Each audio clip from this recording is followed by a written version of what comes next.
Lebaran mah milik nasional, siapa juga boleh. Ustaz dia kan juga nggak pernah terawih itu, boleh ngikut lebaran? Lah boleh, timbang lebaran doang. Nggak pernah puasa saya lihat Pak Ustaz itu. Memang apa? Dia kan orang Islam. Ya barangkali belum balik, mengaji kagak puasa, antepin. Persyaratnya balik. Tadi anak udah 3, masih belum balik.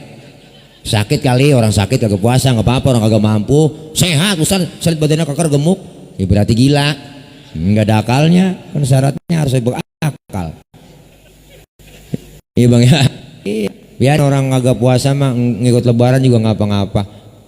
Bahkan yang kagak puasa, yang kagak terawih, getolan dia lebarannya bang. Bu, ilah pakai lebaran kurang seminggu pakai ngomong ya Allah kagak kerasa ya, tahu-tahu udah lebaran besok. Pakai ngomong kagak kerasa. Lalu kagak puasa ya kagak berasa. Nah kita yang puasa mulu kan berasa banget bang. Mulai puasa pertama, bu ilah udah godaan udah banyak banget tuh. Jam 3 sore udah oleng udah kita mulain.